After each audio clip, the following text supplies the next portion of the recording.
Johnny. How did I end up here, 2,500 miles from home?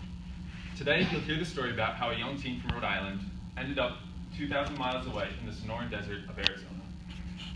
Travel guru Rick Steves says that travel is rich with learning opportunities, and the ultimate souvenir is a broader perspective.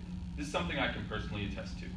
Today, I'll inform you of my origins and how I've developed into the unique character that stands before you. First, I'll tell you about my background in youth, and then you'll get to know about my high school career. So it all starts 21 years ago on a farm in New York. Before I was born, my parents owned a farm together, but when kids came into the picture, they sold the farm and moved to Rhode Island. This is where I grew up and whose state flag you can see behind me. There, I had a fun and extraordinary childhood. Without video games or cable TV in the picture, I relied heavily on my creativity to have a good time. However, high school was a difficult period for me. I struggled with my identity and depression and ended up in the hospital for graduation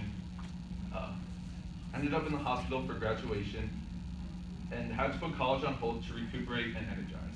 I took a gap year, worked as a customer service representative, and applied to ASU, and when I got accepted, I decided to migrate west.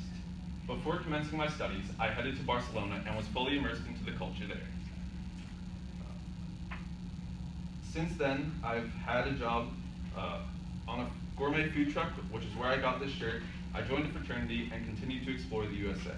These are just some of the achievements that I can look back at and see my personal growth through. My story has been a dynamic one, like many of us here today, and my travels have taught me a lot. I hope that you understand that it's always possible to improve and learn about yourself, and no matter where life takes you, remember how you got there. Thank you.